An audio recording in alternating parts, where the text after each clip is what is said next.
Ok. Gravando então. Boa noite, pessoal. Eu vou pedir, antes de mais nada, enquanto outras pessoas talvez cheguem, que os nossos convidados, eu estou falando nossos porque, na verdade, a organização aqui, de certa forma, minha e do Paulo Lima, né? Nós dois fazemos uma graduação complementar. Eu sou da área de artes, né? Vocês devem achar um pouco estranho alguém da área de artes ter convocado e convidado para uma debater um tema desse, mas a gente faz uma graduação complementar na mesma instituição e a gente tem um trabalho em comum dessa graduação, e aí a minha ideia foi de, já que ele também dialoga com essa área, foi a gente unir o útil ao agradável, ou seja, os nossos Uhum. trabalhos. E eu vi que tinha muita gente da ABC que podia discutir esse assunto. Eu acho que existe um campo hoje de diálogo, né? E também literatura surgindo entre tecnologia e a fé cristã. Uhum. Então é essa a nossa motivação. No caso, eu vou ficar aqui mais na organização, o Paulo, no caso, também vai estar é, debatendo aí. Pessoal, para explicar, eu convidei 4 pessoas, né? Eu vou pedir que elas se apresentem e digam basicamente a sua formação, começando aqui pelo meu vídeo, aqui pela Esther Leutzenbauer. Acertei a pronúncia, né, Esther? Isso, muito bem. São poucos os que acertam, né? Sobrenome aí bem alemão, né? Mas não é difícil, é bem como se fala mesmo. Bom, então, meu nome é Esther e eu sou professora da Universidade Estadual aqui do Rio Grande do Sul e dou aula para o curso basicamente Ciências Biológicas, né? A gente tem pós-graduação, mas é na área de Ciências Biológicas. E eu sou da parte de água, recursos hídricos, qualidade de água, então eu trabalho com essa parte, né? Impactos ambientais associados também à parte física, né? Seria os recursos hídricos. E, bom, é isso. Né, eu me formei em oceanografia também. E daí, né, era bem essa área ambiental, foquei no oceano e depois vim um pouco para a parte terrestre, né? Só falta então chegar aos céus agora. Terra, mar, terra, mar e os céus. André Melo, por favor. Então, eu sou o cara da Humanas aqui para criar algumas provocações, e a minha formação inicial foi em comunicação social, jornalismo, na Escola de Comunicação da UFRJ. No final do curso, quando eu já estava estagiando, eu fui para o seminário, atendi um chamado que me incomodou bastante, né? Normalmente eu costumo dizer que o cara que vai fazer teologia, ou que vai fazer seminário, e diz que sempre pensou nisso, ou não está sendo sincero, ou não tem lá muita noção do que tem pela frente. Mas eu resisti bastante, mas aí fui fazer teologia, então uma parte no momento em que eu estava fazendo pós, eu estava fazendo teologia. Eu cursei o Museu Nacional, já lecionei no Seminário Teológico Presbiteriano do Rio de Janeiro, e tento juntar aí a parte de comunicação e teologia em alguns lugares. Eu, atualmente, além de fazer parte da aí a desconhecida, quase obscura Academia Evangélica de Letras do Brasil, porque eu também sou escritor e tradutor, e além de fazer parte disso, eu estou fazendo parte de um coletivo de jornalistas cristãos, que é o Bereia, que tem o objetivo de ser uma agência de checagens de notícias que interessam o mundo religioso. Então, como tem muita fake news, é evidente que eu vou puxar um pouquinho de sardinha para essa questão aqui, vou trazer algumas provocações aí nessa linha. A gente não vai necessariamente falar só da Terra plana, mas tem muito problema nessa trajetória aí e naquilo que nós precisamos enfrentar como cristãos. Ok. Ah, Paulo Lima também, por favor, pode se apresentar rapidamente. Não mutei meu microfone, desculpa se saiu alguma.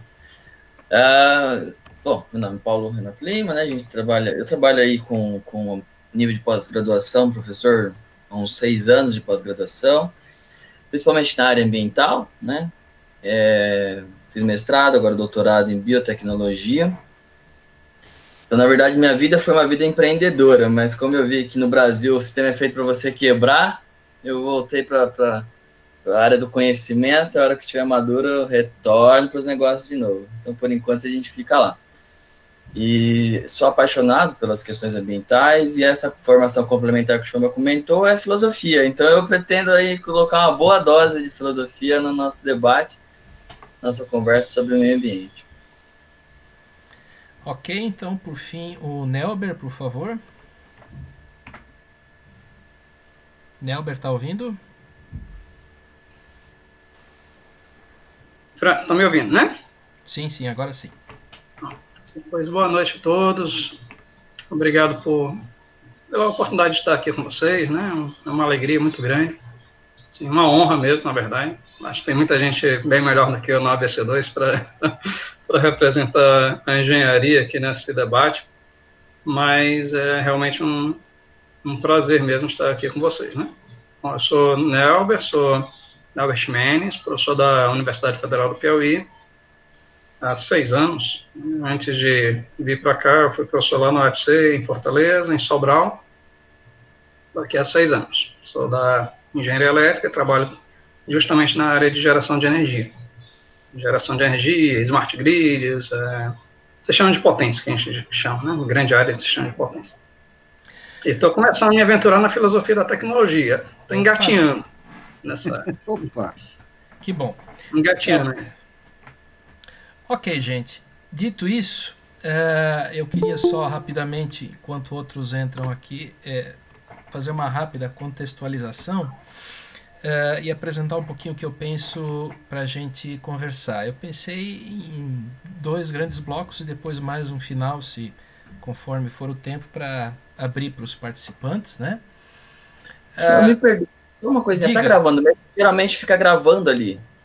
Eu tô gravando com um software específico. Ah, tá. Que eu tenho aqui no computador aqui. Ah, então perfeito, desculpa. E aí, agradeço. Eu queria puxar aqui, já que o André puxou a sardinha para a brasa dele, eu vou puxar agora um pouco para mim, partir para todos os que estão aqui, não sei a formação dos demais, mas eu lembro, vocês todos devem ter visto os filmes do Homem de Ferro. Uhum. E nesse filme ele desenvolve, no primeiro filme, um artefato que ele passa, deixa grudado ali porque ele tem estilhaços de um outro artefato que explodiu e tal, mas aquele troço é um troço de energia, é aquilo que vai possibilitar ele ter todo aquele exoesqueleto, aquela armadura nele. E eu podia citar inúmeros filmes que pressupõem a questão energética, que é o mote inicial dentro da tecnologia. Nessa primeira parte, eu queria ouvir dos nossos 4 comentadores aqui a sua opinião, né, em termos da nossa matriz brasileira. Se quiserem comentar rapidamente, os que são mais da área, a matriz energética eu andei procurando, e aí os dados são um pouco contraditórios. Uhum. Alguns falam que a hídrica chega a ser 60% da nossa energia, mas eu acho que eu vou deixar isso para os especialistas. O que eu queria pedir, além desse comentário inicial, como que cada um de vocês, dos nossos 4 comentaristas aqui, vê essa exploração da natureza. Porque, veja, para que a gente produza energia, a gente vai até a natureza, ou a transforma, ou a domina, né? E para o nosso benefício. Nem sempre o retorno, aí estou falando agora também como leigo na área, né? Mas a imagem que se tem é que nem sempre esse retorno seja na devolução, por exemplo, do material nuclear, seja nos impactos ambientais, enfim. O que se devolve para a natureza nem sempre é bom. Mas ninguém vive sem energia. Nós estamos hoje aqui conversando porque nossos computadores têm uma bateria que é alimentada pela energia elétrica e assim por diante. A grande questão é, dentro do tema produção de energia, como se posicionar como cristãos, né? Que análise vocês fazem, dentro cada um com a sua ótica, que questões vocês se colocam e gostariam de colocar para os demais. Partindo da mesma sequência, eu vou começar aqui primeiro com a Esther. Se ela puder fazer uma primeira inserção para a gente, por favor. E também a todos os demais, se puderem daí, enquanto isso, desligar os seus microfones. Eu não estou conseguindo ver todos aqui. Bom, eu acho que para começar, assim, eu penso, né, na geração energética. Se a gente pensar, bom, para o meio ambiente, eu acho que vai ter sempre um impacto negativo, né? A gente pensa aquela questão da existência do homem, né, em si já está gerando um impacto negativo para o ambiente. Mas eu acho que o pensar da energia, como qualquer outro empreendimento humano, a gente tem que pensar nos prós e nos contras, né? E é um pouco do que o próprio processo de impacto ambiental levanta, né? A gente faz inicialmente um diagnóstico do local, o que tem, né? Desde dos fatores solo, água, né? Abióticos, e depois bióticos e sociais, né? Então, a vida, né? Plantas e animais e as pessoas que estão naquele local. E a partir daí eu vou ver, com esse empreendimento, o que vai mudar, o que vai impactar.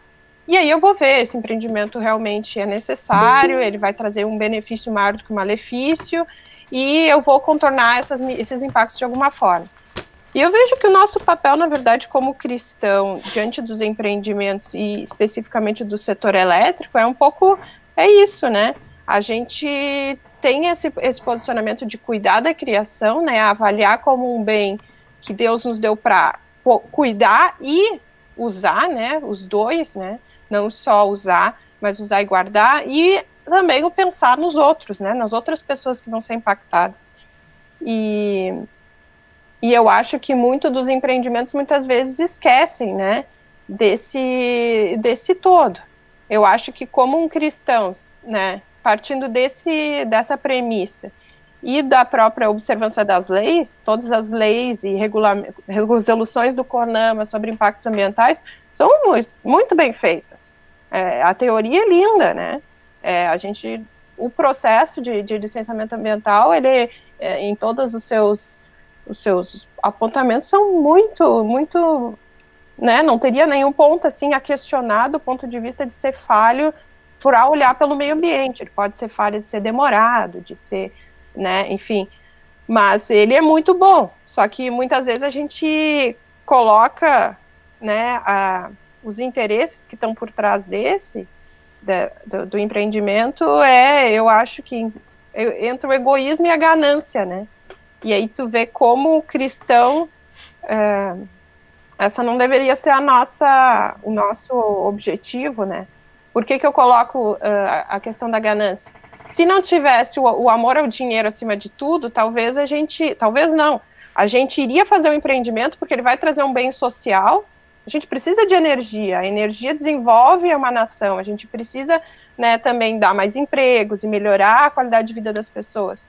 E isso é bom, né? Só que quando tu não cumpre todo o papel, tu vai, né? Por exemplo, todos os passos da legislação ambiental, de alguma forma tu corta, tu cria atalhos para favorecer, de alguma forma, que o empreendimento dê mais lucro, né, em detrimento do ambiente e das pessoas que vão estar envolvidas, né. Então, aí está a falha, né. E o nosso papel, então, eu acredito, fazer cumprir, né, esse processo de uma maneira que a gente olhe para as pessoas, né. Eu, como ambientalista, às vezes eu vejo que muitos dos empreendimentos dos ambientalistas e da parte que defende o meio ambiente, eles esquecem um pouco do lado humano, né? E como cristão, eu acho que a gente tem que juntar os dois, né?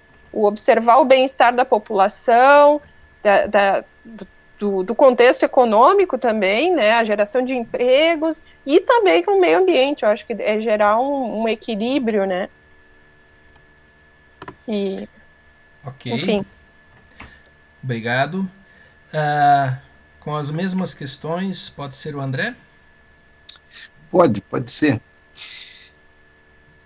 Eu tinha pensado, eu ouvi a Esther falar, ela falou da legislação, falou de todo o processo que a gente tem hoje, inclusive com os seus problemas, né? E eu tinha pensado aqui em pensar três coisas. A primeira é a partir dessa obra aqui, talvez alguns conheçam, A Rocha, uma comunidade evangélica lutando pela conservação do meio ambiente, e desse outro aqui, Reflexão Cristã no Meio Ambiente, esses dois livros vão trazer para a gente um primeiro movimento. Que primeiro movimento é esse? É um movimento em que os cristãos começam a trabalhar com o meio ambiente, não a partir da academia, e nem a partir da questão da legislação ambiental, disso que está sendo construído, mas a partir de comunidades. E aí, nessa trajetória de comunidades, a gente tem uma personagem que foi vítima de várias fake news, que é a Marina. A Marina recebeu 2 livros, um deles escrito, eu trouxe os 2 aqui, e eu vou pensar algumas coisas que estão ditas aqui, para a gente começar a pensar nessas pessoas, nesses personagens. Então, a Rocha traz uma comunidade e um modelo de comunidade cristã que acaba, de alguma maneira, influenciando o pessoal do movimento estudantil cristão. A reflexão cristã do meio ambiente traz aí um modelo de uma espiritualidade do meio ambiente, que é hoje o caminho onde está o Leonard Boff, só para a gente entender o que aconteceu, que a turma da libertação virou a turma do meio ambiente, e no meio evangélico, as pessoas começaram a pensar em igrejas eco-cidadãs e começaram a pensar também em comunidades que tinham a sustentabilidade como projeto de vida. Só que isso tudo foi cristalizado na personagem que depois se transformou também em uma personagem política, e a política precisa entrar aqui nessa discussão, porque boa parte dos problemas que a gente tem, inclusive no relacionamento entre cristãos e meio ambiente, por conta de problemas políticos, de algumas campanhas e, de certa forma, fake news. Tem 2 visões que eu acho que são interessantes. Uma visão da Marina, feita pela Marília de Camargo César. Esse livro aqui que eu trouxe aqui para mostrar. Esse negócio de mostrar livro na live é sempre legal, né? Eu prefiro que as pessoas tenham uma ideia de que a gente tem eles na mão. O outro é o livro que o Sirkis fez sobre a Marina. Por que eles são diferentes? Esse aqui conta a biografia dela, de alguém que fazia parte da teologia da libertação e que a gente falou que entrou naquele caminho de alguns cristãos que, a partir da teologia da libertação, começam a se preocupar com sustentabilidade, com meio ambiente, e vão buscar na espiritualidade cristã uma resposta para o problema ambiental. Eu acho que isso é bem interessante se a gente pensar nessa trajetória da Marina, que faz com que ela, por exemplo, na campanha, diga coisas como essa aqui, que ela pretende que essa visão nova sobre o planeta, sobre a regeneração do planeta, esse é um discurso cristão, tá? Que isso deve ser operado na economia, na ciência, na produção, no consumo, nas relações dos homens uns com os outros e com a natureza, e que é um novo paradigma civilizatório. Quando ela fala de paradigma civilizatório, muita gente não entende o que ela está dizendo. Eu acho que esse é um problema de comunicação que ela tem, mas a gente está aqui vendo que uma turma cristã ambientalista começa a dizer que a gente está num caminho civilizatório destrutivo e que esta civilização precisa ser repensada para sobreviver. O Sirkis, que faz a leitura política, não fala nada disso. Na verdade, ele vai mostrar aqui como é que foi se construindo a plataforma política e como que hoje a questão ambiental, ela perpassa a maior parte dos partidos políticos no mundo e também aqui no Brasil, inclusive no discurso contrário a isso. E o discurso contrário ao meio ambiente, ele tende, por exemplo, a desconstruir a ciência. Então, há uma discussão muito forte aqui, que é a discussão sobre se existe ou não existe um papel humano na alteração do clima. Se existe ou se não existe uma necessidade da gente colocar ser humano contra meio ambiente e, de certa forma, a economia entra nesse processo. Esse discurso começa a ser dito por alguns cristãos, inclusive na desconstrução da candidatura da Marina. Eu acho que é importante a gente dizer isso, porque aqui a gente chega no terceiro e último ponto, que aí eu vou provocar de vez a nossa turma aqui. André Trigueiro escreveu sobre espiritismo e ecologia. Está aqui o livrinho dele. Federação Espírita Brasileira. Faz campanha disso aqui. Aliás, preciso fazer um parênteses aqui. Quando a gente fala de evangelização, a gente acha que só os cristãos fazem isto, mas a Federação Espírita Brasileira e os espíritas pegaram nessa questão ambiental uma outra forma de entender essa relação entre ecologia e paz. E aí, como é que eles vão entender isso? É curioso que eles vão entender que a providência divina, a ordem divina, foi agredida pela humanidade. É um discurso ambiental em que o ser humano faz o papel aí de vilão e que ele só vai entender como transformar isso quando ele evoluir espiritualmente. Por que eu estou chamando a atenção para um jornalista que faz matéria sobre o meio ambiente e que escreve sobre o espiritismo e que é um militante do espiritismo kardecista no Brasil? Porque geralmente a gente desconsidera o fato de que o discurso ambiental e os problemas ambientais, eles não vão mais ficar restritos apenas a uma área da ciência. Eu achei interessante essa proposta aqui, que a gente começa a perceber que estamos falando de engenharia, a gente vai falar do meio ambiente. Estamos falando de filosofia, vamos falar do meio ambiente. Estamos falando de política, a gente vai falar de meio ambiente. Então, inclusive, no protocolo entre países, hoje, quando se fala de União Europeia e Mercosul, qual é a discussão? É ambiental. Tem uma série de pautas ambientais que estão dentro da legislação, que estão dentro da política internacional, que estão dentro da economia. E isto porque o discurso ambiental, ele permeia vários problemas com os quais as pessoas lidam. Infelizmente, aqui eu posso falar como cristão, né, e também como parte de alguém que vê o que acontece na teologia. Infelizmente, o nosso meio evangélico cristão passou a ver isto como ou uma coisa de espírita, ou de nova era, ou de esquerda. E aí, o que acontece? Se o sujeito fala de meio ambiente, fala de engenharia, meio ambiente, fala de filosofia, meio ambiente, imagina assim, bom, ou o cara é de humanas, ou ele é esotérico, ou ele é as três coisas juntas, e para piorar, ele pode também ser de esquerda. Mas o problema é que a pauta ambiental, ela não é uma pauta de um determinado setor da sociedade, nem de uma única expressão. E aqui eu quero falar isso de uma maneira bem didática. Todas as vezes que as pessoas dizem que a pauta ambiental é uma coisa de espíritas, de nova era, de gente de esquerda, estão fortalecendo uma distorção na notícia. E isso é uma fake news. Isto é uma distorção que a gente precisa corrigir. Como é que a gente vai corrigir? Fazendo diálogos como esse. Ok.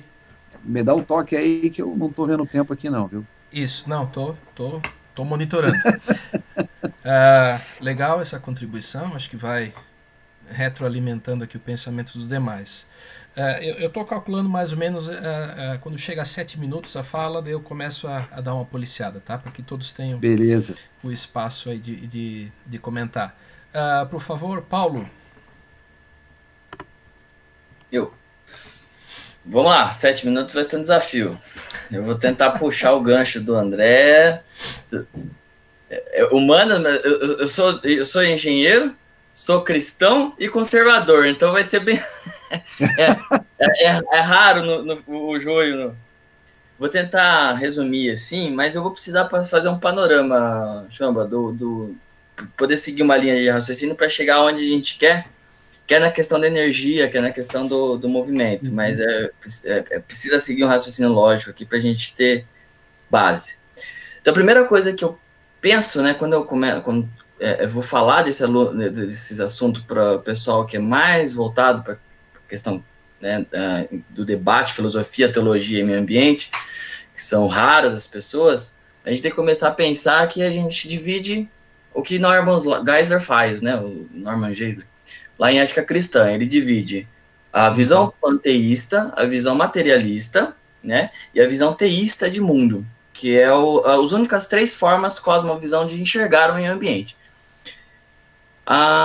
Nós, enquanto, né, cristãos, estamos adequados a ateísta. Só que ao longo do tempo, a gente teve o panteísmo aí que tomou conta de toda o cuidado. Se existe algum cuidado com a questão ambiental, sempre foi por parte do panteísmo, que entendia que a natureza é divina e, portanto, eu preciso zelar por ela, desde da tribo mais afastada até os povos antigos, né? Então, é necessário que eu cuide, zele pela natureza.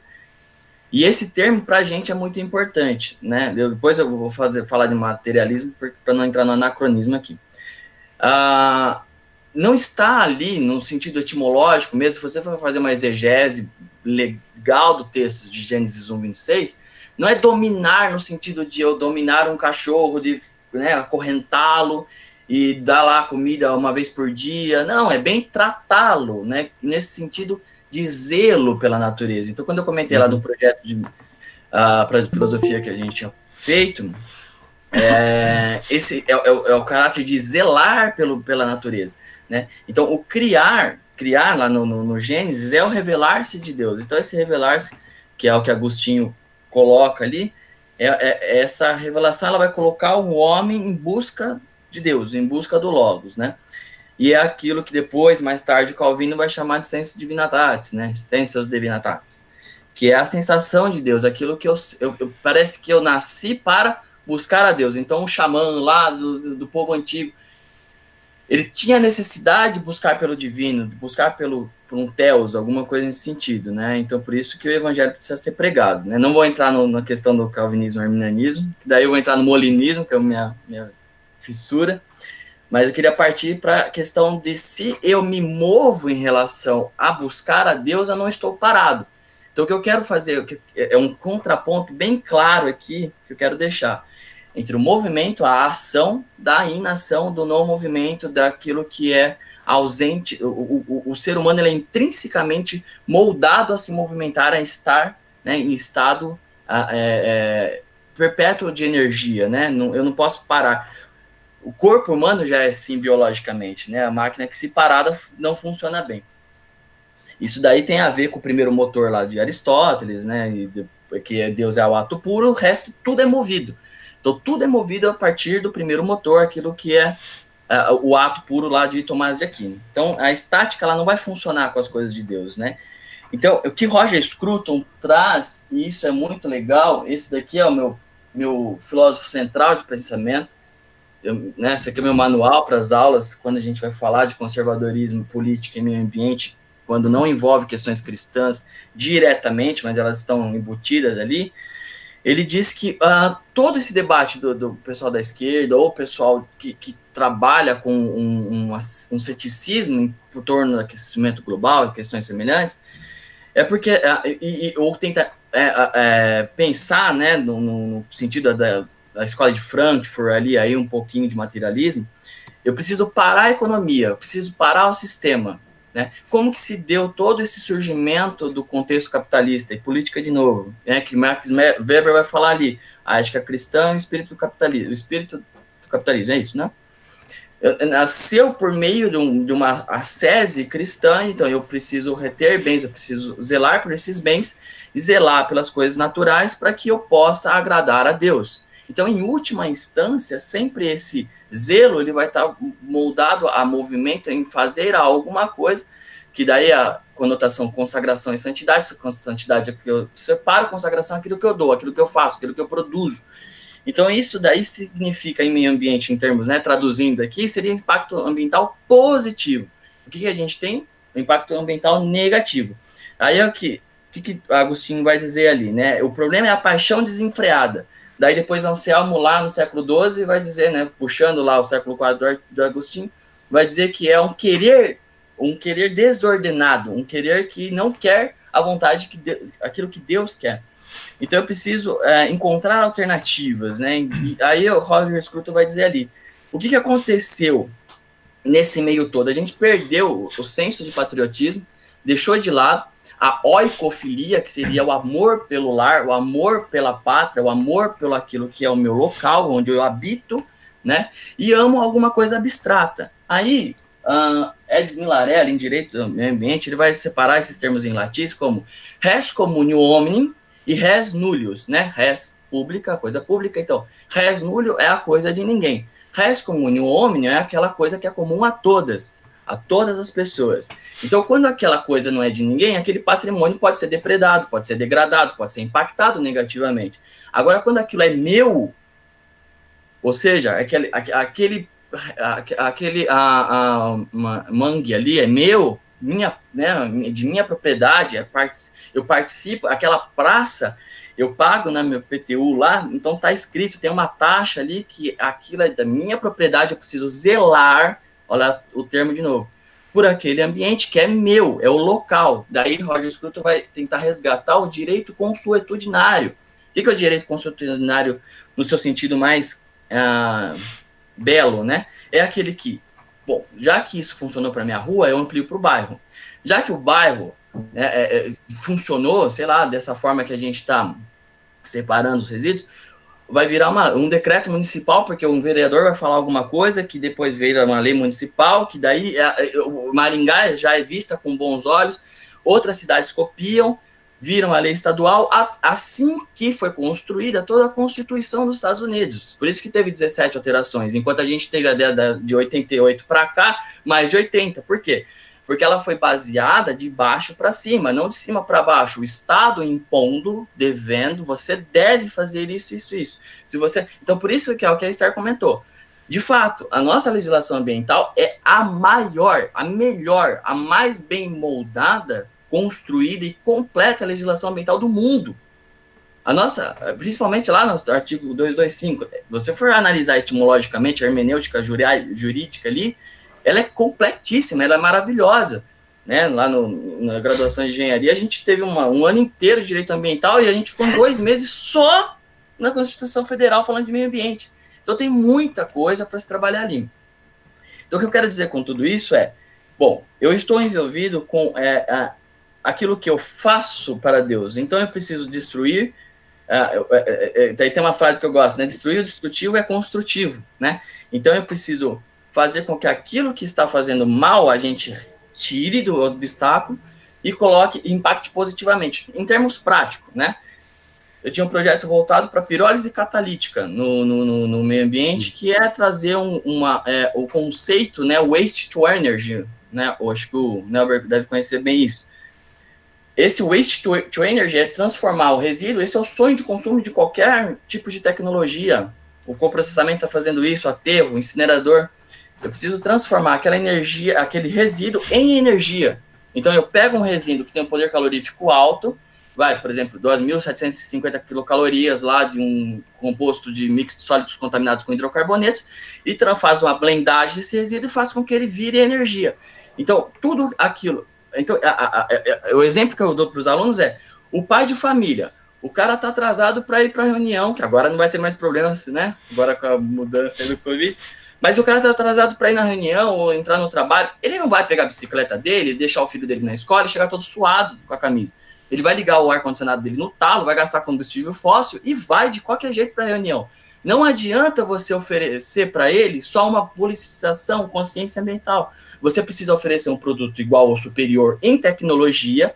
Então, o que eu falei, a gente teve as crises do petróleo, então a tecnologia, né, por conta do capitalismo monstro, destruiu o meio ambiente. Paradoxalmente, é ela que vai resolver os problemas ambientais com o menor grau de regulamentação, né? Você tem que baixar essa imposição de regulamentação para as pessoas, incentivos fiscais, aí à medida que isso for se igualizando, né? Eu tenho um produto que ele tem qualidade e preço igual ou superior ao que não é sustentável, e é a partir dele que eu vou comprar, vou adquirir o meu bem. Então, é o fato, né, que puxando um pouco para o alemão da Esther, Heidegger, né, o Martin Heidegger, ele vai dizer o seguinte, você tem duas concepções de mundo, né, aquele Dasein, de estar no mundo, né, enquanto que aquele que simplesmente Anwesen, né, que ver o mundo, de estar aí, né, eu só sou aí, eu só estou aí, eu não sou, eu não participo, né, e daí depois ele vai, enquanto eu estou sendo no mundo, ele vai diferenciar Vorhanden de Zuhanden. Vorhanden é aquilo meio geral, todo mundo põe a mão, é aquilo que eu comentei do resto comune homem. E o Zuhanden, se tiver muito pesado, dá uma parada aí. E o Zuhanden é aquilo que eu tenho acesso a mão, aquilo que está à minha mão, aquilo que eu posso pegar, manipular. Então, um problema atmosférico eu não estou vendo, eu não sei o que está acontecendo. É sustentável? Quanto de bom é bom o suficiente para ser sustentável? Eu preciso da prática, né? Eu preciso tirar da teoria e colocar na prática de um cidadão. Como eu faço isso? Por meio de produtos tecnológicos que se equiparem a ele e possam oferecer a mesma qualidade de serviço, né? Paulo? Então, esse é o caminho. Desculpa se extrapolei. Não, só um pouquinho. Beleza, não tem problema. Acho que estamos aí para isso. Vou passar a palavra para o Nelber. Antes eu queria lembrar aqui, se falou muito de que somos uma coisa, né? Existe a natureza, existe o ser humano, mas a gente tá unido. Aquele filme, o Avatar, mostrou muito isso, né? A interligação, isso como sem entrar aqui na questão panteísta que o filme trabalha, né? Porque daí nós estaríamos adorando a criatura no lugar do Criador. Acho que não é essa a questão. Mas nessa questão panteísta havia um tremendo respeito. Eu acho que também surge essa ideia justamente por causa dessa visão. Mas vou então, depois de que lembrei dessa questão, passar então para o Nelber, por favor, sobre a mesma ótica, o que você tem a dizer? Sim, João, eu vou aproveitar até o que você falou por último, né, sobre a questão você citou aí alguma coisa do panteísmo, citou alguma coisa interessante, né? Eu acho que nós como cristãos, a gente deve ter uma postura que a Bíblia nos ensina, que a gente tem que examinar tudo e reter o que é bom, né? Eu costumo dizer que eu penso que a ideia é polarizada, nós contra eles, né, aquela coisa de guerra o tempo todo, né, guerra ideológica, guerra, né, de todos os tipos, né, que a gente incorpora muito facilmente. Eu acho que não é um caminho muito legal, né, eu acho que o melhor caminho é a gente procurar examinar a realidade como um todo, né, só que para a gente examinar e fazer um jus, né, porque se você tem que examinar tudo e reter o que é bom, como é que você vai discernir o que é bom, né? Para a gente discernir o que é bom, a gente tem um padrão que são as escrituras, né? A própria Bíblia Sagrada, né? Então, eu costumo dizer que eu entendo que a gente tem que examinar toda a realidade, mas usando as lentes das escrituras, né? Usando as lentes da Bíblia, né? Daquilo que a gente entende pela revelação de Deus, para discernir o que é bom e o que é ruim. E assim, por que estou falando isso? Porque assim, uma ideia interessante nessa questão panteísta que o Chamba colocou, de que nós somos tudo uma coisa só, né? Nós não somos, na nossa interpretação, a visão cristã não é essa, que somos tudo uma coisa só. Mas, em certo ponto, a gente pode dizer que nós somos irmãos da criação, né? Porque fomos criados pelo mesmo Criador, né? Então, de certa forma, a gente pode dizer né, e falar como Francisco de Assis, né, São Francisco, né, falar de chamar os animais de meus irmãos, né. Então, vamos dizer assim, eu acho que é mais ou menos nesse sentido aí, né, acho que nisso a gente pode concordar com ele, né, e eu acho que isso está lá em Agostinho também, né, o pastor André está aqui também, pode, né, falar sobre isso, mas assim, nos pais da igreja, né, acho que isso é recorrente, nas escrituras, né, isso é recorrente. Então, a criação a gente tem que pensar como uma certa parte de nós também, né, porque ela foi criada por Deus também, assim como nós, né. Como é uma das ideias, falar sobre o mandato cultural, né, também, já eu vou falar da minha perspectiva como engenheiro, né, mas, assim, só para falar que eu compreendo que o propósito de Deus para o homem, né, assim como Deus é criador, Deus criou o homem, criou, né, a natureza, a criação, e como Deus é criador e nos deu o imago Dei, né, a imagem de Deus, ele também nos fez um ser criativo, né, Schwab aqui é o homem da criação, né, o homem das artes, né, então, a engenheiro também é, né, afinal das contas todos somos, né, então, assim, o fato é que o nosso poder criativo, eu diria, nossa sede por criar, até, eu diria, ela é um reflexo da imagem de Deus em nós. Um reflexo da imagem de Deus em nós. Faz parte do nosso chamado, né, é uma evidência do nosso chamado, na verdade. E quando Deus vai e diz assim, lá para Adão, né, lá no Éden, quer seja literal, quer não, mas o que importa é o que está, né, o que está sendo passado ali, né?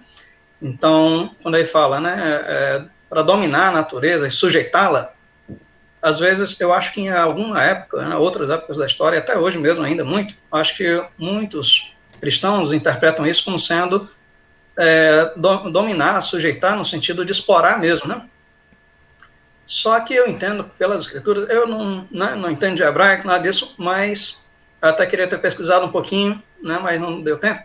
Mas eu tenho para mim que, se você for procurar lá, né, aí os teólogos de plantão podem me ajudar nisso, se for procurar lá o significado de sujeitar-se, provavelmente vai se aproximar muito mais do sujeitar-se, como Paulo fala lá, né, a mulher sujeitar-se ao homem nas cartas.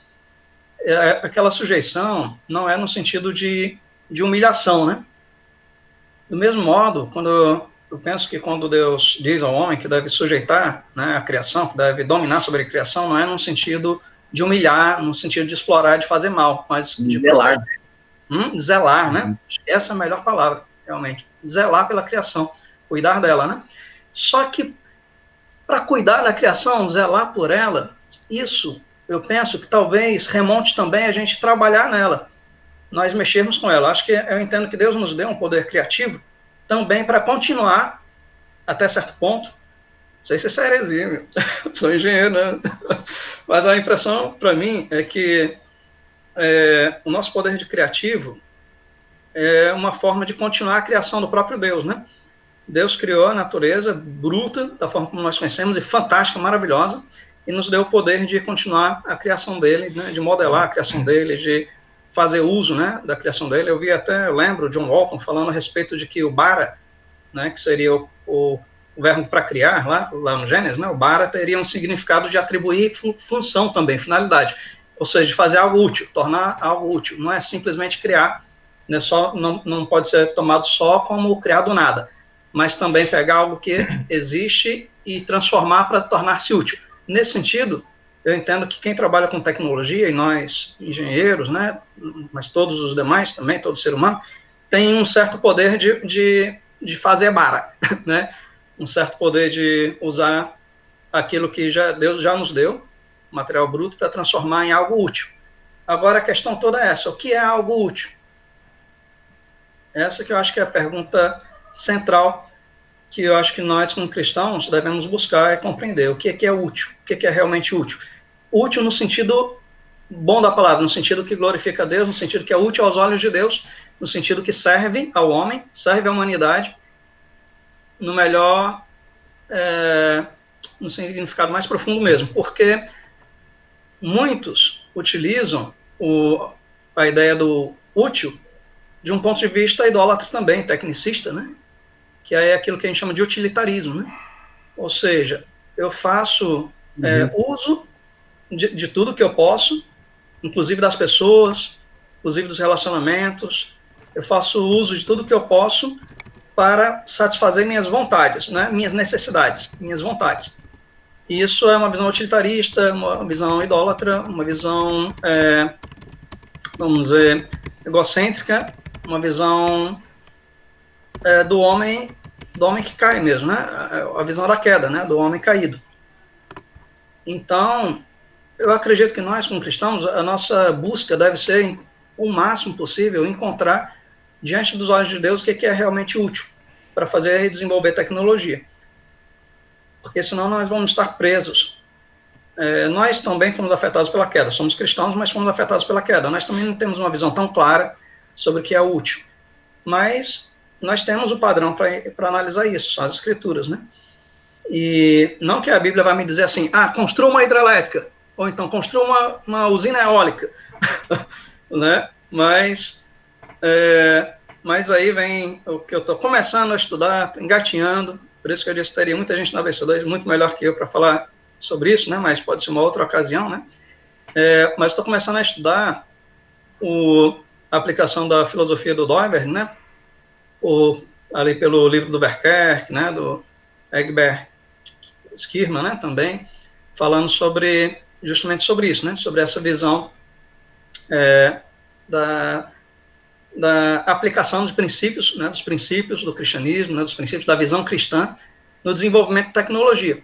Então, eu estou começando a estudar o modelo do triplo I, né, e da abordagem multimodal, né, do Doiberg, que é aplicado também em projetos de engenharia, que é tentando analisar a natureza, a criação, né, aliás, na verdade, um projeto de engenharia, trazer para o projeto de engenharia todas as áreas da realidade que o envolvem, né? Ou seja, dentro desse projeto de engenharia você tem que buscar analisar não só a parte técnica em si, mas também o uso dela, as consequências dela, a filosofia que está por trás dela, ou seja, o propósito, o significado que está por trás dela.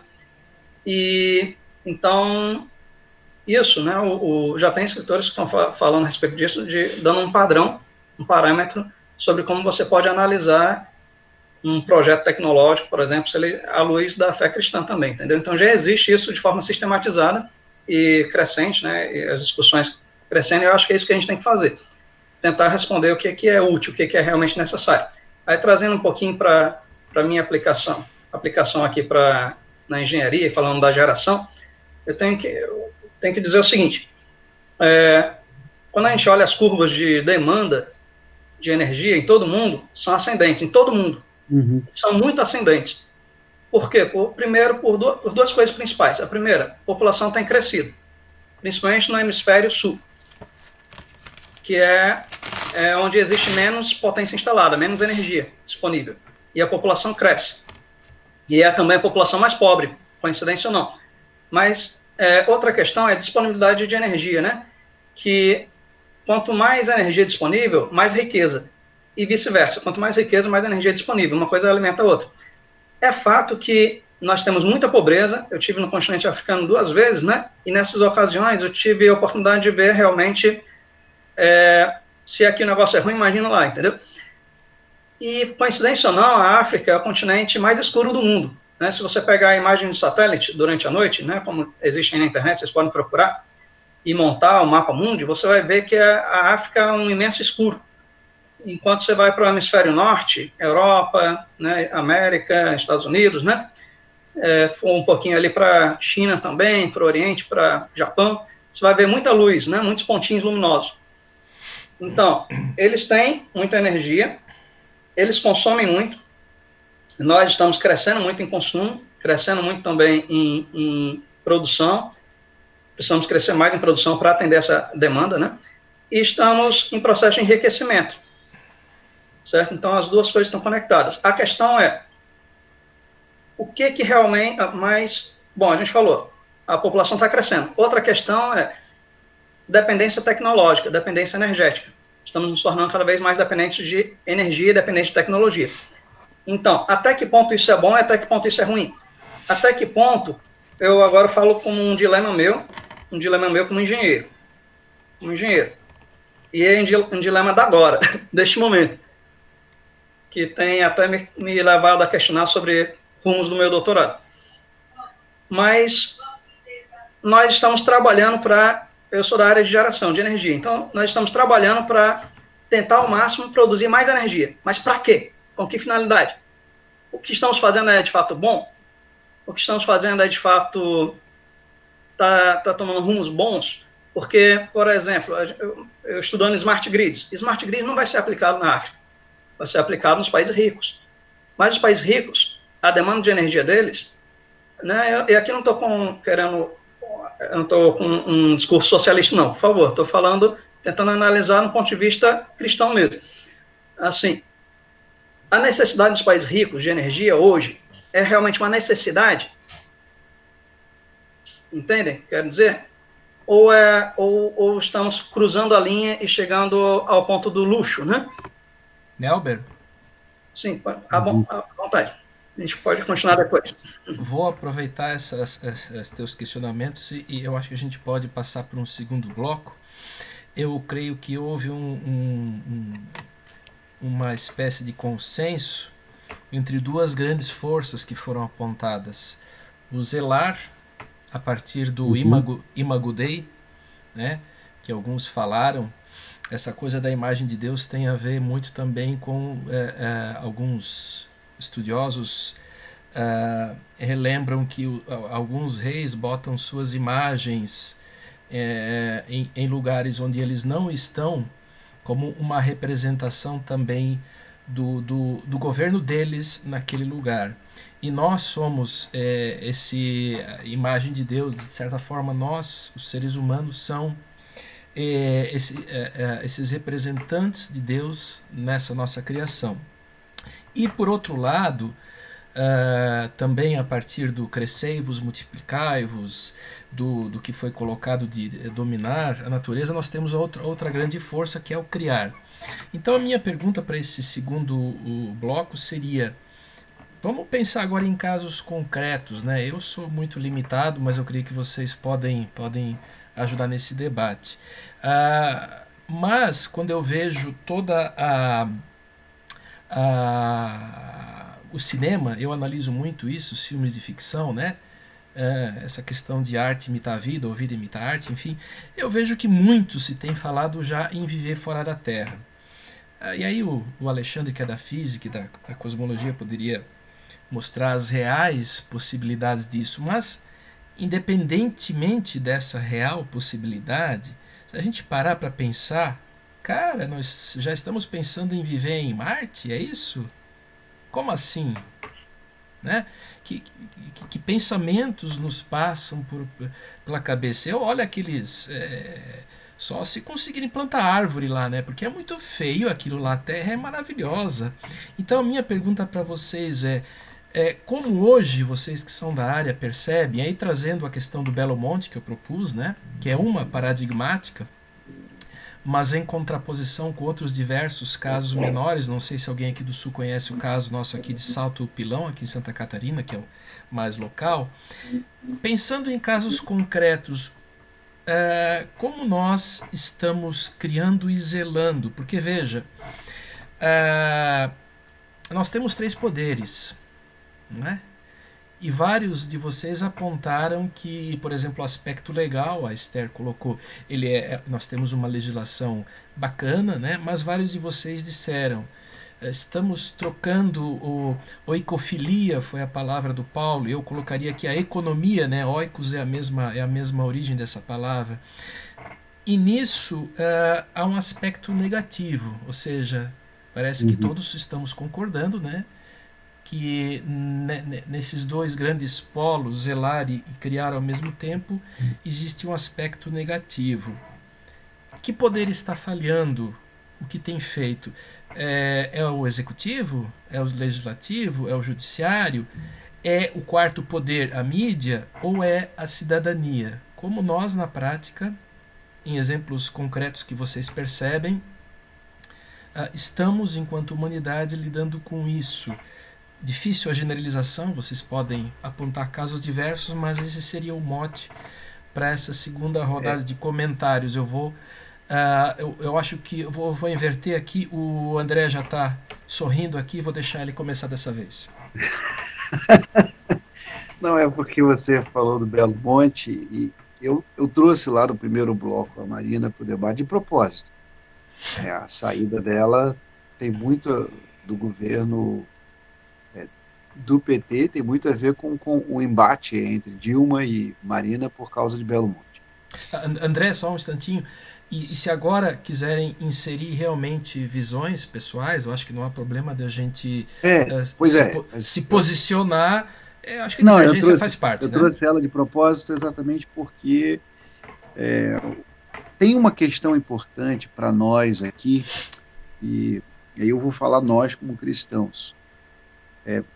Meio ambiente, política, em certo sentido até economia, são áreas nas quais a nossa tradição cristã evangélica tende a demonizar essas coisas. Então, quando a gente fala em meio ambiente, a gente está falando só do pessoal que é panteísta, e, no entanto, tem questões que são colocadas hoje que não são questões do panteísmo. Vou tratar aqui de um problema claro para a gente entender como é que a resposta não é o panteísmo ou o cristianismo. Quando a gente fala de cultura, nós precisamos dizer que existem culturas que estão em crises civilizatórias. O que é uma crise civilizatória? Rapa Nui, que é o exemplo da ilha onde as pessoas derrubaram todas as árvores para construir aqueles ídolos. Bom, os ídolos estão lá, mas a vida acabou e as pessoas tiveram que ir embora. Então, assim, a ideia e a visão de que necessariamente os panteístas são positivos, ela é uma ideia que remete a uma discussão aqui, que é uma discussão moral. A gente colocou aqui no texto, no chat ali, as questões sobre utilidade e bondade. Útil e bom são problemas morais. Eles não são problemas dados através simplesmente só de números. O Nelber estava levantando ali a questão da quantidade de energia que a gente precisa gerar, e uma questão importante que as comunidades têm começado a enfrentar do ponto de vista prático é a questão da geração do lixo.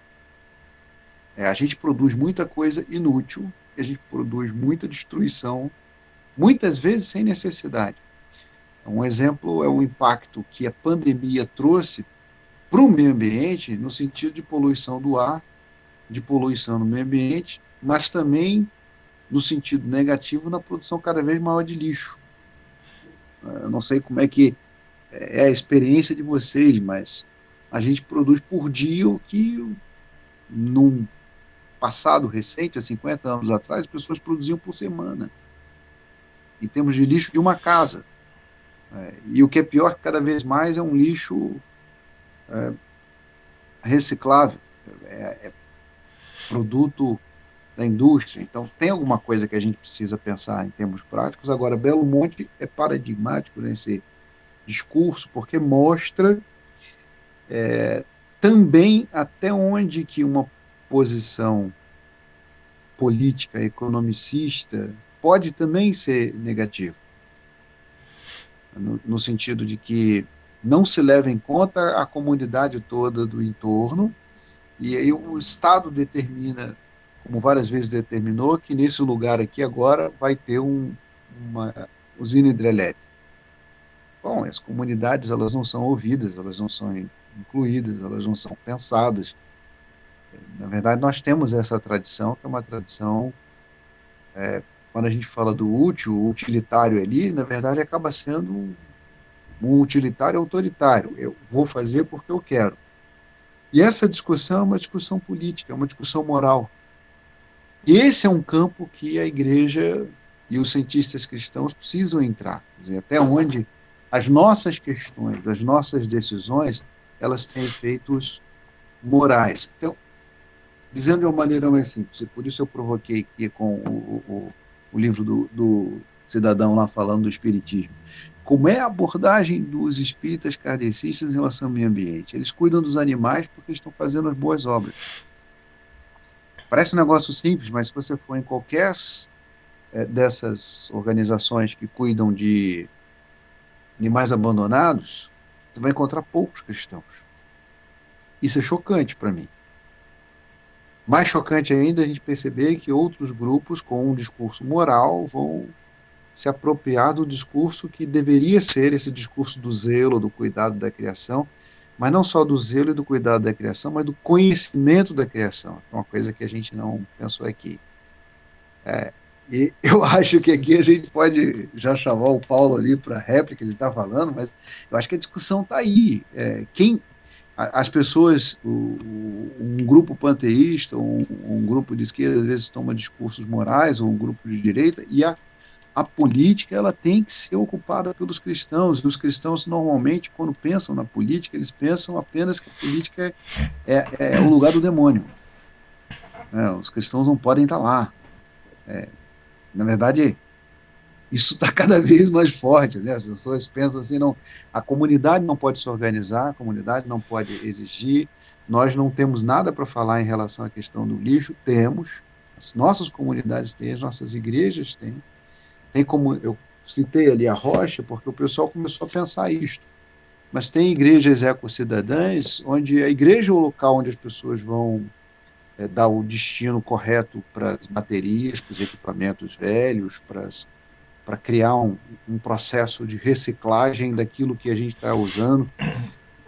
Pensa bem, as nossas comunidades muitas vezes têm espaços ociosos, muitas vezes durante a semana, outras vezes a gente pode muito bem dar um destino melhor para as roupas, para os equipamentos, para as coisas que nós produzimos, que nós simplesmente descartamos. Eu aqui estou chamando a atenção para uma questão prática. Onde é que está o impacto claro do nosso modelo civilizatório? Na quantidade de coisa inútil e má que a gente produz, que a gente chama de lixo. Só que o lixo pode ser necessariamente só inútil e mal? Não, acho que o Paulo está querendo entrar no assunto, que eu acho que ele pensa isso. Eu sei que as comunidades ecocidadãs tratam disso também, e eu acho que o caminho está por aí. Tem uma imagem que me assusta quando você fala de hidrelétrica, aquele negócio, aquele lago morto, aquele troço fedorento, que matou tudo que tinha de vida ali, não foi feito replantio, não se escutou a comunidade. Algumas vezes essa decisão foi tomada do ponto de vista político, mas sem fazer política. André, eu vou, antes de passar aqui para o Paulo, quero evitar que nos chame de machistas aqui depois, é que a Esther já está aguardando aqui um tempo e você acabou de tocar na questão... já falou lá para que ou porquê, legal. Você já, aproveitando o gancho que você deixou dessa questão de hidrelétrica e todo aquele...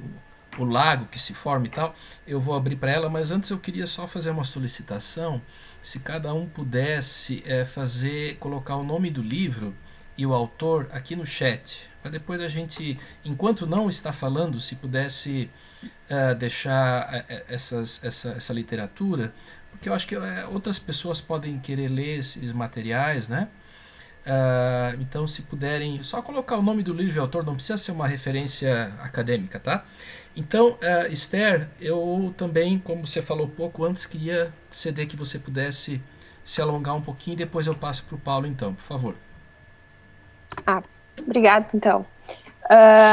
Não, dentro de tudo isso que né, a gente estava conversando, para mim veio muito aquele conceito, né, que na verdade o que falta para nós é o capital moral, porque a gente, né, se a gente pensar assim, a gente é cristão, né, a gente está sendo cada vez mais um país cristão, só que isso não tem refletido em nada na nossa sociedade, né, isso é uma coisa que me preocupa muito, porque quando a pessoa se diz cristã, ela não entende os próprios princípios básicos que norteiam o ser cristão, né, isso gera um descompasso, né, entre a teoria e a prática absurdo, né, e é o que a gente vê, né, o Nelber estava falando bastante dessa questão do porquê que a gente faz, né, para quê, e esse ponto me desperta muito, né, porque como cristão, eu acho que a gente deveria realmente fazer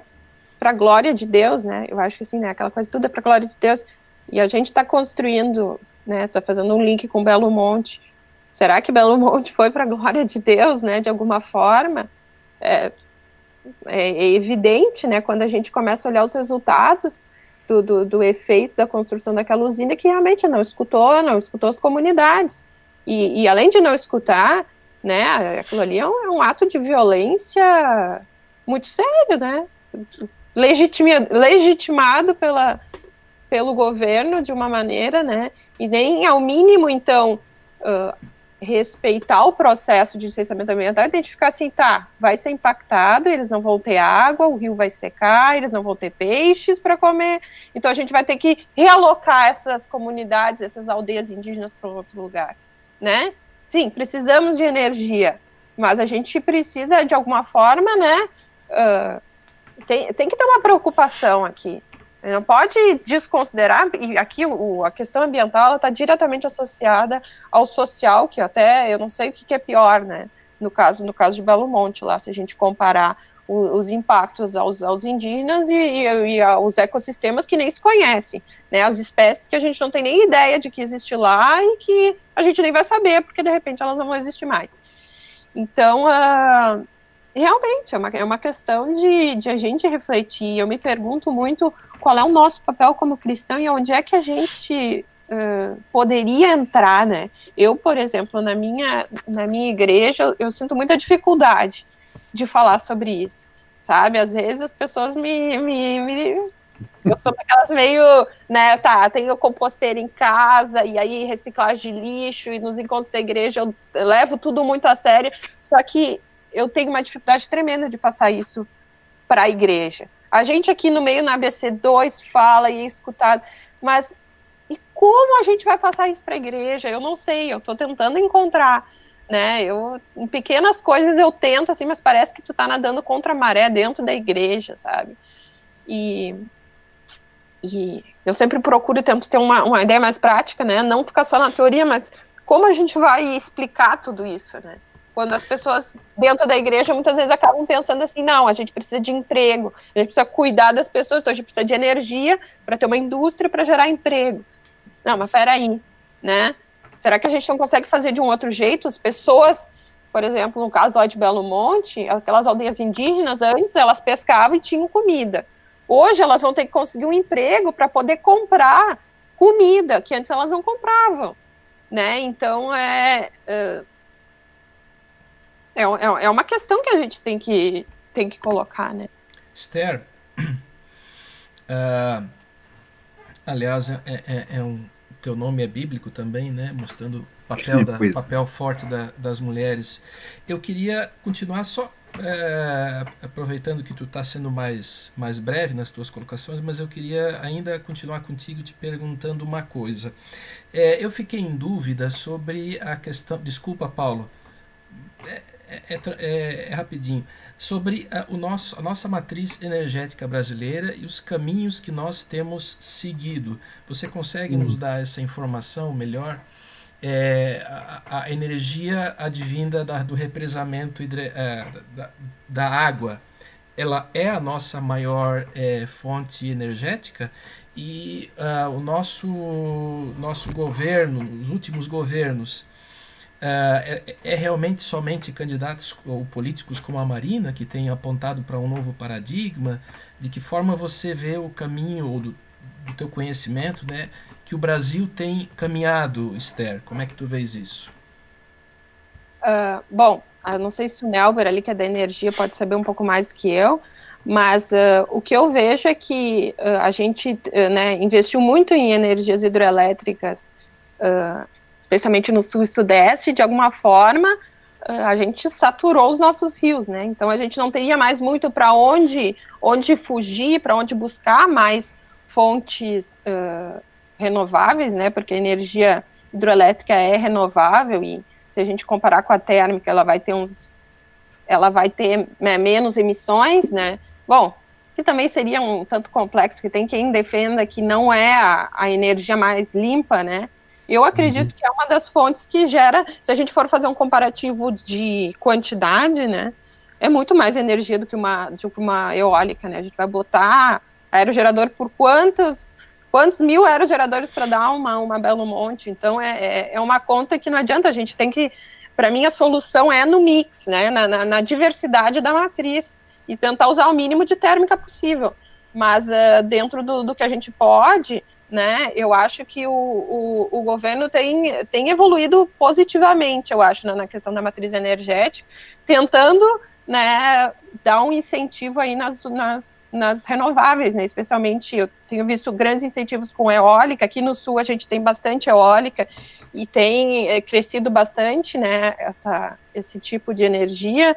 E só para a gente ter um exemplo, ela é é tão baixo o impacto ambiental, que são pequenos os casos que tu tem que fazer um estudo de impacto ambiental, né? São processos muito mais simplificados, que basicamente o impacto que tem é visual e aves que possam se bater nos aerogeradores. Então, assim, né, aves e morcegos. É extremamente baixo comparando com outras, mas é também, né, a gente tem o problema aí da disponibilidade, a gente não tem como guardar o vento, né? E a gente não tem a quantidade de energia ainda é baixa, mas eu acho que o governo tem, né, ao longo aí dos últimos governos, tem investido positivamente na matriz energética. Tem crescido muito a energia também solar, que também não tem impacto praticamente nenhum, né? Mas eu acho que a questão está na diversidade. Eu não sou contra hidrelétricas, né? Eu acho que a gente tem que estar junto. E aí até fui pesquisar um pouquinho dessa do Salto do Pilão, né? E a usina Salto do Pilão, ela tem exatamente impactos ambientais bem baixos, né? Porque ela é a fio d'água, então o grande impacto de uma hidrelétrica é a própria construção do reservatório, onde a gente vai estar inundando uma grande área, vai estar, né, os animais que viviam ali e as plantas vão ter que ser realocados, ou muitas vezes vão ser extintos, e eventualmente alguma população que estaria ali, né? No caso ali do Salto do Pilão não teria, né, população, né? A área é extremamente pequena, e é uma das alternativas que a gente tem tido, né, para diversificar nossa matriz energética e a baixo impacto, né? Então eu acho que seria uma boa solução. Mas, ao mesmo tempo, se a gente pensa em termos, né, eu até fiz o cálculo para a gente ver quantas saltos do pilão a gente precisaria para gerar uma usina de Belo Monte, né? Então, eu fiz até o comparativo aqui. A salto do pilão era 191 megawatts, e eu considerei até, né, Belo Monte na potência média, né? Porque se a gente for botar a potência instalada, ela não... em função da variabilidade da vazão, é muito baixa, né? Quase que nunca que a gente vai gerar essa potência instalada lá em Belo Monte. Então, a potência média seria 4.500 megawatts. Se a gente considerasse essa potência média, sei lá, 24 saltos do pilão a gente precisaria para gerar a mesma quantidade de energia, né? Então, também, onde é que a gente vai botar 24 usinas dessas, né? Aqui no sul e no sudeste, que já está um pouco saturado. Mas, enfim...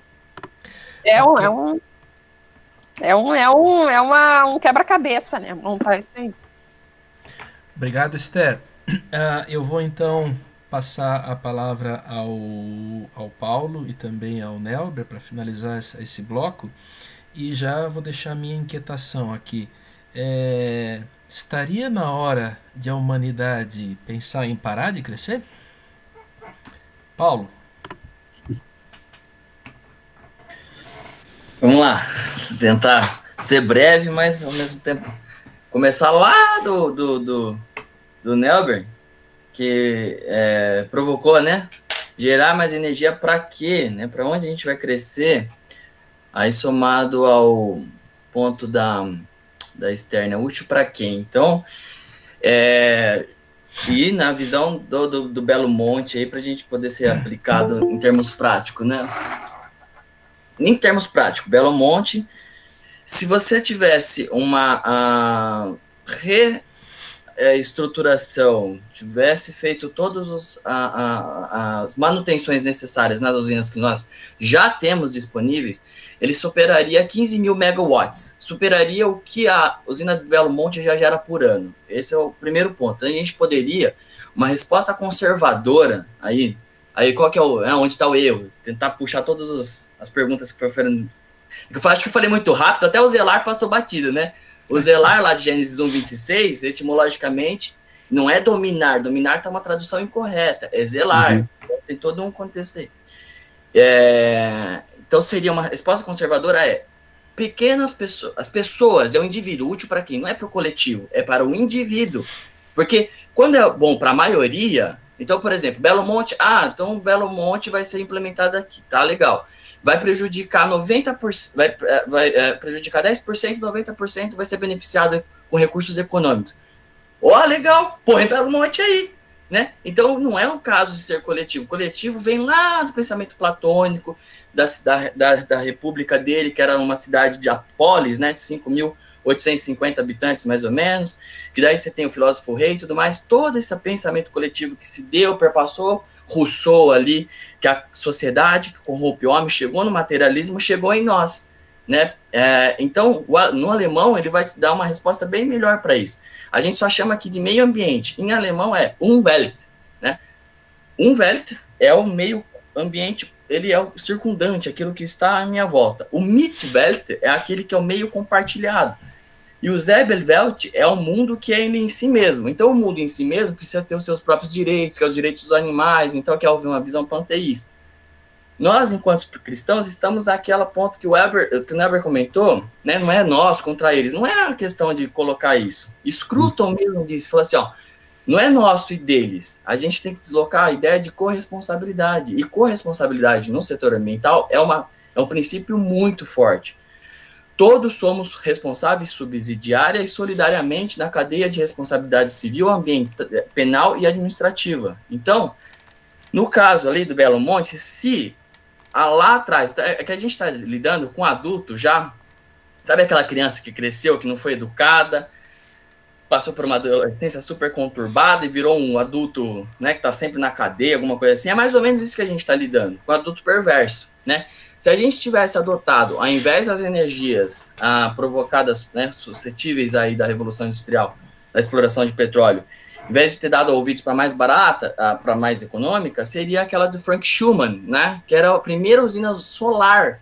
Se a gente já tivesse adaptado todo o ambiente para isso, e cada um produzir suas microenergias, todo mundo fazer como a Esther faz, né, então, quando que eu ajo como cristão? Quando eu preciso pensar numa tecnologia que ela vai tirar, por exemplo, um óleo, vamos colocar em termos bem técnicos, óleo de baixo ponto de fluidez, que é o óleo BPF, para fundição, fornos de caldeira. A hora que eu tiro esse tipo de óleo e uso outro tipo de óleo combustível, que é da Waste to Energy, que eu comentei lá, da pirólise catalítica, eu coloco energia, resíduo como energia. A Suécia, ela precisa importar resíduos. Por quê? Porque ela usa toda a energia para a matriz energética dela. Olha que fantástico. Se a gente tivesse esse sistema aqui hoje, a gente não teria o excesso, né, em aterros, coprocessamento, todas as dioxinas e furanos sendo emitidas, né? O salto de pilão é uma boa? É sustentável? Legal. Só que a Esther acabou de comentar em números, ele não atende toda a demanda energética. A gente precisa focar, né, nesse caráter de baixo para cima, é o local. Então, quando eu promovo a ideia local de pequenas matrizes energéticas, então, cada um tivesse pensado na sua usina solar, lá atrás a gente teria outro sistema. Então, a gente está no 2.0 aí, né, o novo sistema de comando e controle, agora é a nossa chance de novo, paradoxalmente, quem vai resolver o problema da degradação ambiental é a tecnologia, por meio daquilo que é de baixo para cima. Então, é a coletividade, enquanto sociedade e indivíduo. Eu, Paulo, André, pessoa, CPF. Nenhuma aula minha entrou um CNPJ até hoje. Né? Então, é a pessoa, o indivíduo. Quando eu atinjo as pessoas, aí sim eu provoco uma mudança que ela é substancial no ponto de vista conservador aí. Joia. Eu acho que fica já a pergunta. A resposta Sejam bem-vindos todos que chegaram depois, e tem mais gente chegando. A minha pergunta é, eu havia colocado antes dos três poderes que giram em torno da lei, né? Mas do quarto poder, que é a mídia, que o André também pode falar, e também da cidadania. A minha pergunta, que eu já deixo para ti também para misturar e finalizar com essa parte, é: então a resposta estaria na consciência do indivíduo, Nelber?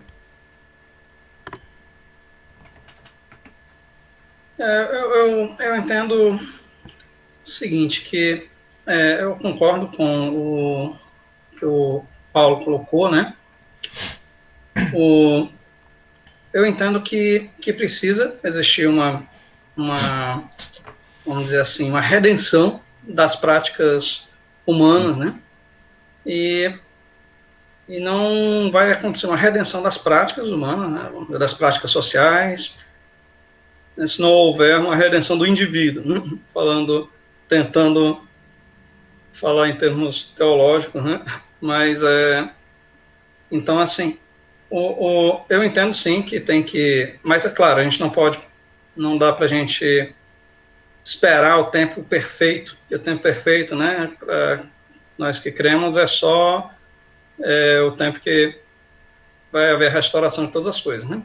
E isso, quando eu digo a restauração de todas as coisas, inclui também as práticas humanas, inclusive desenvolvimento tecnológico, né, e científico, né? Eu penso que se nunca tivesse acontecido a queda, existiria tecnologia, sim, e existiria também ciência, só que era uma tecnologia diferente, era uma ciência diferente.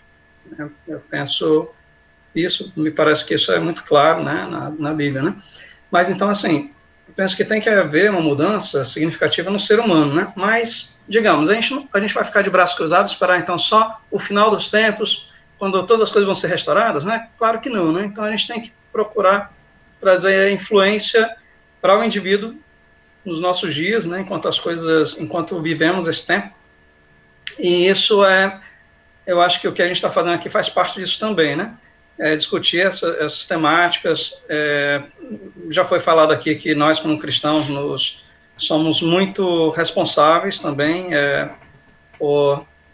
vamos dizer assim, pelo rumo ruim que o desenvolvimento tecnológico toma. Somos responsáveis também, todos nós somos responsáveis, e nós cristãos, eu acho que, de certa forma, somos mais responsáveis por nos omitirmos, talvez não termos compreendido durante muito tempo. Acho que entendemos durante um tempo e no meio do caminho nos perdemos, mas o fato é que a comunidade cristã nos nossos dias o André já falou aqui, né, não atenta, sim, para essa sua responsabilidade, né, porque faz parte do nosso mandato cultural, né. Na verdade, se for ver, né, isso não faz parte, esse tipo de discussão não faz parte, não é o tipo de tema que está nos púlpitos das igrejas. Então, daí que cristãos na ciência, eu acho que tem um papel tão importante, tão necessário, né? Então, voltando, eu acho sim que parte do indivíduo e ao mesmo tempo também da coletividade, né? Indivíduos que, como nós aqui, que estamos de forma coletiva tentando construir uma ideia, né? E debater esse tema. Mas deixa eu lhes falar aqui rapidamente também sobre questões técnicas, né? Que a Esther colocou também, né? O Paulo também tocou no assunto, né? Hidrelétrica, ela não é, embora ela seja considerada uma energia renovável, hidrelétrica ela não é, digamos, ecologicamente, vamos dizer assim, do ponto de vista ecológico, não é a melhor solução. Entretanto, ela para nós aqui no Brasil, ela é necessária. Bom, eu vou novamente restringir aquela questão, né? Precisamos mesmo, né, de mais energia? Precisamos mesmo, né?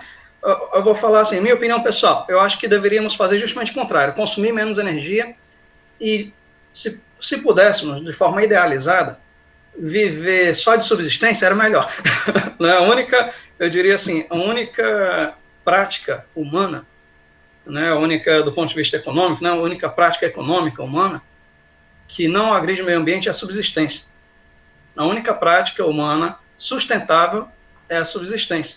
E se a gente pensar isso até do ponto de vista de energia, aí eu vou pegar a carona no que o Paulo falou. Se cada um de nós apenas consumisse o que realmente precisa, ou seja, aquilo que não é luxo, né, que é realmente necessidade. E segundo, se nós produzíssemos, né, se desde o início aí da descoberta da eletricidade e tal, todo mundo tivesse começado, né, toda a sociedade culturalmente tivesse cultivado essa ideia de produzir a energia que ele próprio consome, né, então as coisas seriam bem diferentes hoje. Claro que não tínhamos painel fotovoltaico, sistema fotovoltaico naquele tempo, que é a forma de geração mais, que tem melhor, digamos, uma vocação maior para a questão do uso no próprio consumo, né? Você gera e você consome. Ou seja, a gente chama na engenharia de autoprodução. A fonte de energia que tem maior vocação para autoprodução é a fotovoltaica. Entretanto, a fotovoltaica não resolveria o problema, porque depende de condições climáticas, uma série de coisas, né? Aí é que entra as hidrelétricas. As hidrelétricas, elas exercem um papel muito importante, porque você armazena água, vento você não armazena nem sol. Claro que você pode colocar bateria, mas aí é outro problema ecológico também. Já pensou? Tanto de bateria, se tudo que a gente consome de energia precisasse passar por bateria também, aí era um grave problema ecológico. Mas, resumindo, toda forma de exploração de energia tem impactos ambientais e fortes. A energia hidrelétrica renovável mas o fato de ser renovável não significa que é ecologicamente correto. É renovável só no sentido de que o insumo não é consumido numa velocidade mais rápida do que aquilo que a própria natureza pode produzir. Mas, por exemplo, olha só como são conceitos complicados, né? Nuclear, energia nuclear, é uma energia limpa, porque não produz gases que produzem efeito estufa. E isso é a definição para energia limpa, mas não é renovável. Certo? Então, tem uma série de questões, né, que precisam ser discutidas nesse sentido de o que é melhor. Bom, para a situação, eu disse que a situação ideal nós não temos, que seria a subsistência, inclusive do ponto de vista energético. Já que nós não temos a situação ideal, pensando hoje, o que nós já temos, o problema já está aí, né? Então, primeiro, precisávamos haver uma mudança significativa de comportamento da população, uso eficiente de energia, isso é mais importante do que novas gerações. Segundo, para novas gerações, levar em consideração todas as esferas da existência, né, do impacto, né, não só impacto ambiental, impacto social também, econômico e tudo mais, mas sempre levando em consideração isso, o que de fato é necessário, e o que é luxo, né? Digamos, foi falado, por exemplo, de Belo Monte, né? Belo Monte, tecnicamente falando, eu estudei Belo Monte há muitos anos, né? Desde que começaram aí as discussões, aí, não vou dizer desde que começaram as discussões, mas desde a década de 90 aí que eu acompanho, né? E Belo Monte, tecnicamente, ela é excelente, ela é uma das melhores usinas do Brasil. Eu poderia puxar aqui uns dados, né, porque não dá tempo. Ela é uma das melhores usinas do Brasil. Ela vai perder, vou dizer, para Itaipu, do ponto de vista, inclusive, de impacto ambiental.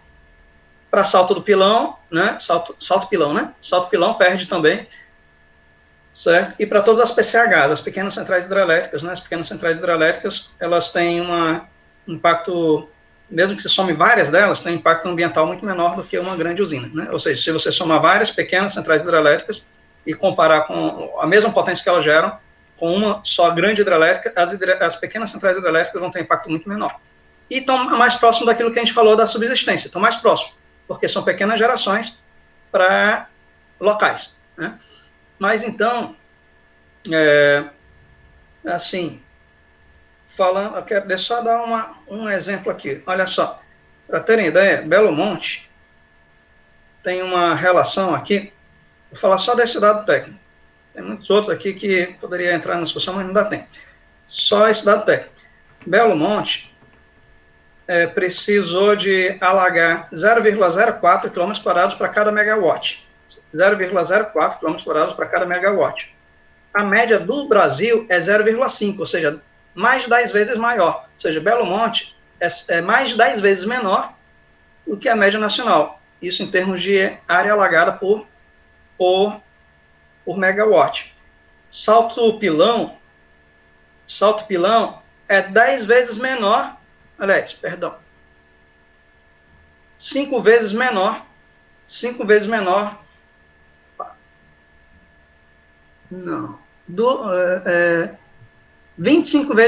a área alagada, 25 vezes menor do que isso para cada megawatt, do que Belo Monte. Então, salto pilão, né? Salto pilão, nesse sentido, tem um aproveitamento muito melhor do que Belo Monte, certo? E as pequenas centrais hidrelétricas ainda têm um aproveitamento melhor do que salto pilão. Então, eu só estou falando isso para dizer o seguinte, é possível, só que a questão aí entra a questão econômica. Os técnicos, as pessoas da área técnica sabem disso. Ó, primeiro, o que eu estou querendo dizer, vou tentar fechar meu raciocínio. Hidrelétricas são necessárias para o modelo do sistema elétrico brasileiro que nós temos no Brasil, são necessárias. Só que existem as pequenas centrais hidrelétricas, são mais eficientes, funcionam melhor, agridem muito menos o meio ambiente. E os técnicos sabem disso. Por que não se investe mais nas pequenas centrais hidrelétricas e por que tem se investido nas grandes centrais hidrelétricas e por que tem que mexer na Amazônia? Entendeu? Porque Belo Monte é tecnicamente excelente. O problema é o local. Foi colocado num lugar que não podia mexer, que foi uma tragédia ambiental. Certo? Então, assim, existem muitos outros lugares possíveis e quando você fala de pequenas PCHs, pequenas centrais hidrelétricas, existem muito mais possibilidades de lugares para você colocar. Certo? Então, a pergunta é por que não se investe? Aí vem a questão de interesses econômicos, entendeu?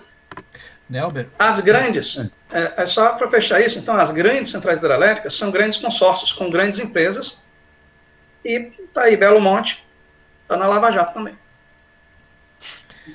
Ok. Bom, gente, vamos chegando aqui a essa etapa final e nessa etapa final eu queria abrir para os demais que estão aqui presentes. Nós temos mais 9 pessoas, 8 pessoas além da gente aqui. Se quiserem aproveitar e perguntar alguma coisa para as pessoas que esses 4 figuras inteligentíssimas que eu conheci aqui hoje, eu queria abrir para o pessoal que está junto, saudando aqui o Daniel Facchini. Não é Facchini o nome dele, tá? Ô Facchini, tu quer fazer uma pergunta aqui? Facchini é o idealizador aqui do grupo de Rio do Sul.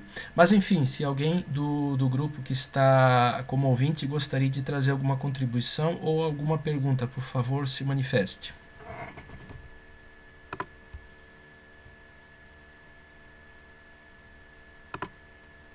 Ninguém? Opa, deixa eu entrar aqui.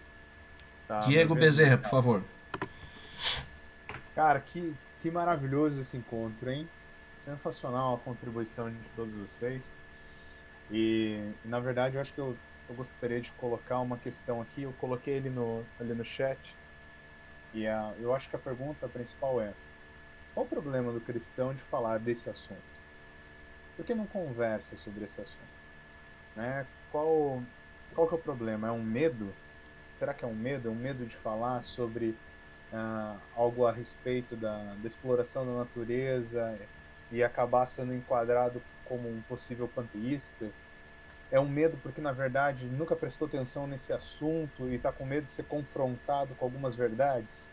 Está com medo de mudar hábitos e costumes? Né? Então, eu gostei muito do que o Paulo falou, né? Principalmente dando um exemplo, né, do ar-condicionado do carro, que não basta o cara ser consciente, né, de que ele deveria economizar de que ele deveria poupar, né, a natureza de uma certa maneira, mas ele também agora ele quer já um recurso que substitua plenamente, né? Então não me tire o meu ar-condicionado, afinal de contas, né, ele me refresca, né? Não vou querer substituir ele por uma janela aberta tão fácil, né? Então na nossa igreja, né, eu lembro muito bem assim de algumas reuniões da BC2 em que a gente pediu para o pessoal levar, né, simplesmente né, ao invés de, né, a gente usar copo plástico, levar, né, a sua própria caneca. Cara, já foi um caos, né? Coisas simples assim, né? Então, eu fico pensando, qual é o medo no fim das contas? Fica aí essa questão. Se alguém do grupo quiser, que está nos ouvindo, quiser responder, eu vou dar prioridade agora para quem tá ouvindo. Senão eu deixo para talvez até para Esther, que comentou alguma coisa aí. Quem gostaria de comentar? Bom, a Esther vai primeiro, mas eu coloquei um livro aí, eu queria sugerir a leitura dele e responder aquela sua pergunta, se a humanidade precisa parar de crescer. Sim. A Esther pode começar. Não, eu concordo também que tem que. Porque bom, vamos responder a primeira pergunta ali do Diego. Eu acho que tem a ver, para mim, a resposta também é associada com o medo que a igreja tem de ciência ainda, né? Porque que pega essa ideia de não acreditar na ciência cola muito com o meio cristão, porque ainda tem essa falsa ideia de que se a gente começar a estudar e ler e se questionar, a fé cristã vai ruir. Eu acredito que muita gente acha isso ainda. É muito... Não faz nenhum sentido depois que a gente começa a estudar e tu começa a ver que o cristianismo faz todo sentido, e quanto mais tu estuda, mais sentido faz. Só que o pessoal da igreja, de forma geral, pessoas que têm medo, eu sei pela minha própria família, assim, o medo que tu vai para a universidade, tu vai estudar e a tendência é que tu vai te afastar de Deus. Isso, de alguma forma, ainda predomina, então tu vai te questionar o que os cristãos estão fazendo, o meio ambiente, não, tu vai te perder. Né, tu vai te perder na tua fé, porque isso é coisa, realmente, é coisa de esquerda, é coisa dos ateus, sei lá. Eu acho que tem um pouco disso, né? E um pouco, cortando só o André um pouco, eu também, eu acho que tem até uma ONG em inglês, eu acho que é Seven Rules, agora não vou me lembrar o nome, mas a luta deles é justamente dizer isso, que não tem como, essa ideia de crescimento contínuo não faz nenhum sentido. Pensa assim, a gente está crescendo 1%, ele pensa, essa taxa de crescimento é sempre proporcional ao que tu cresceu no ano anterior, então não tem como, né, a gente vai chegar num ponto sem limite, porque se tu cresce, sei lá, 10 bilhões, o teu PIB cresce. No ano seguinte, tu tem que crescer proporcional a isso. Se tu crescer a mesma coisa, o crescimento, né, se tu produzir a mesma coisa, já é bom. Continuar, né? Eu não sei, para mim não faz sentido. Né? André?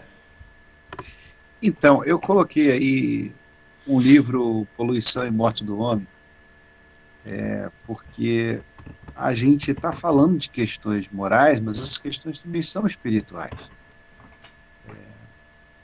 Não é à toa que lá no século X, o Francisco de Assis começou a pensar numa relação diferente com a natureza. Ele começou a pensar porque o cara começou a orar, entendeu? Ele se retirou.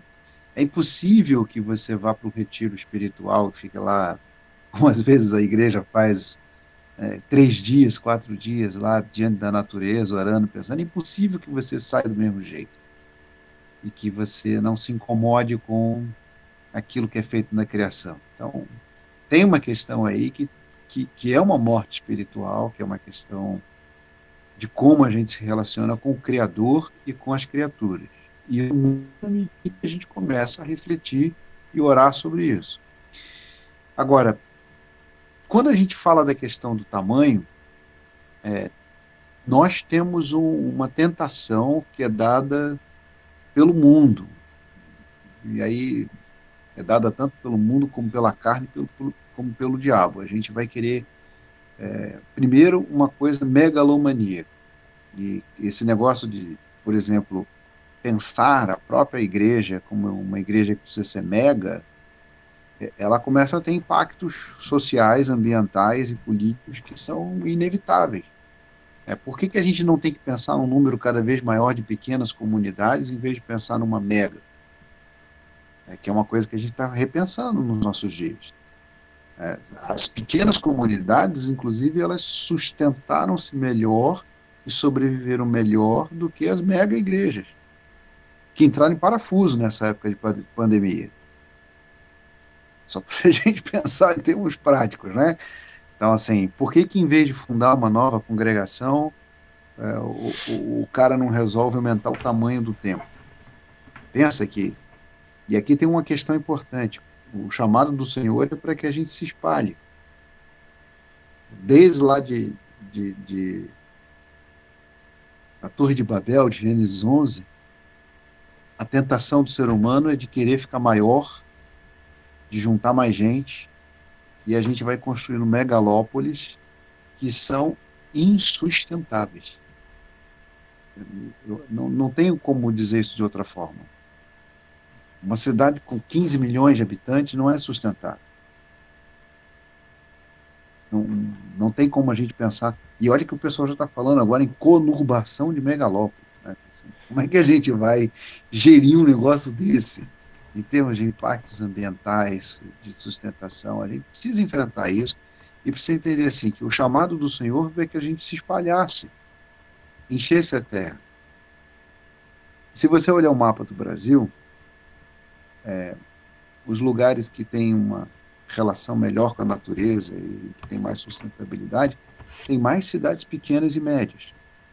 E hoje elas são, pela tecnologia, mais viáveis. Então, quando a gente está falando de sustentabilidade, a gente está falando de qualidade de vida, a gente está falando... alguém escreveu assim, abrir mão do conforto. É o contrário. Exatamente o contrário. A sua vida é muito mais confortável quando você está vivendo de uma maneira mais sustentável do que quando você está numa megalópole de 15, 20 milhões de habitantes, onde você demora 4 horas para se deslocar, para ir para o trabalho e mais 4 horas para voltar. E as pessoas passam esse tempo, na maior parte das vezes, dormindo. Então, elas, em vez de dormir no quarto, elas estão dormindo no metrô, no ônibus. Só não dorme no carro porque tem que dirigir, mas daqui a pouco o carro é automático, o cara dorme no carro também. Então, que qualidade de vida a gente está gerando? A gente tem que começar a pensar isso. Que menos é melhor, que mais espalhado é mais interessante. E aí eu vou colocar uma provocação nossa para a igreja.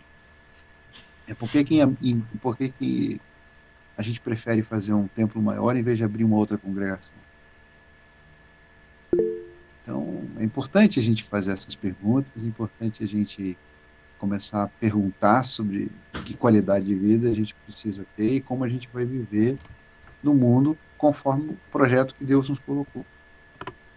André e demais, eu queria ir encaminhando para o final, já são 15 para as 10, o horário mais ou menos que eu tinha pensado para finalizar. Eu antes queria dizer o seguinte, agradecer demais a aceitação do convite de vocês. Estou aqui pensando 1000 coisas, né? Também para minha própria vida. Talvez precisemos todos fazer essa conversão nessa área da nossa vida, que é como a gente se relaciona com o consumo, partindo do que tudo vem de energia também, né? Uhum. Existe algo apenas que alguém assim está entalado aqui para dizer, eu não queria, mas daí que se fosse breve, se alguém mais gostaria de comentar alguma coisa que acha assim fundamental dizer, por favor se manifeste agora. Só considerações finais, serve? Por favor, por favor. Pegando o gancho aí da pergunta do Diego e não sei o que acontece, né? Por que a gente não está envolvido com isso? Benjamin Franklin dizia assim, e eu gosto de dizer isso nas aulas, quando você me fala, eu esqueço. Quando você me ensina, eu lembro. Mas quando você me envolve, eu aprendo. Então, esse é o ponto. A gente não pega as crianças desde pequenininha, vai lá para plantar sua cenourinha. Eu não fui educado assim. Vamos aprender a lidar diretamente com o meio ambiente. Todo mundo já nasceu na megalópolis, né? Como o André colocou. E a gente não tem a noção que Edmund Burke, que é o pai do conservadorismo, vai dizer. A nossa sociedade, ele não tinha essa noção de meio ambiente, hein? Isso daí é o pensamento conservador. Por isso que o pensamento conservador é o âmago do pensamento ambiental. Nossa sociedade é uma aliança entre os mortos, os vivos e os que ainda não nasceram. Esse é o princípio da sustentabilidade, que é zelar pelas próximas gerações, né? Que é o tripé lá do triple bottom line lá do John Elkington, né? Então a gente tem que envolver as pessoas nesse sentido. Como que eu passo uma linguagem simples? É que a gente está aqui, né? Supostamente pessoas um pouquinho que leu pelo menos 1 ou 2 livros na vida, né? Então por isso que eu acabei dando mais nome, falando alguns outros contextos técnicos. Mas com as pessoas da igreja, a gente tenta, eu já apliquei, né? Coleta de óleo vegetal, é um sistema de remuneração. Então você ganha vendendo óleo, tem R$ 1 por litro. As pessoas desconhecem isso, um sistema de aplicativo e toda uma coisa que eu poderia entrar na uberização, blockchainização, que daí iria longe. Mas esse é um trabalho social que começa pela comunidade, começa dentro da minha casa, que é na minha igreja e literalmente no meu lar. Era isso. Joia. Agradeço demais, então, novamente, Paulo Lima, o André Melo, a Esther e o Nelber. E eu queria, para a gente se despedir, assim, que o André é pastor, né? Pastor, você poderia nos dirigir uma palavra de oração, por favor, para a gente finalizar? Eu vou orar porque você pediu, mas a oração do pastor é igual a dos outros, viu? Então vamos lá, vamos falar com Deus. Senhor, Pai nosso, Deus nosso, nós te bendizemos pelas pessoas que estão dispostas a estudar, a compartilhar do seu estudo, do seu conhecimento. E acima de tudo, Senhor, nós estamos felizes e somos bem-aventurados, somos abençoados de perceber que tem tanta gente disposta a dialogar. Um mundo em que as pessoas não escutam posições diferentes, nós estamos aqui somando forças, somando conhecimento, e queremos pedir que o Senhor nos abençoe para que sempre tenhamos que sentar, ensinar, e a capacidade mais impressionante ainda de sentar e aprender. Que o Senhor nos faça capazes de estarmos juntos nessa caminhada e que aquele que é o caminho, que é a verdade e a vida, nos abençoe em tudo aquilo que vamos fazer a partir de hoje. Em nome de Jesus, amém. Amém. Pessoal, Deus então, boa abençoe. noite a todos vocês. Foi um prazer enorme. Querendo fazer mais comentários, podem colocar também no WhatsApp dos líderes e tal. Logo eu vou disponibilizar o link aqui do vídeo que foi gravado. Prazer ter falado com vocês. Que Deus os abençoe. E com certeza Eu que agradeço. temos um desafio aí pela frente, né? Boa noite a todos. Boa noite, Deus abençoe.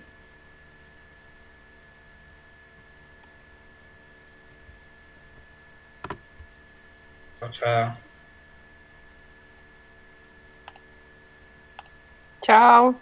Um abraço. Tchau.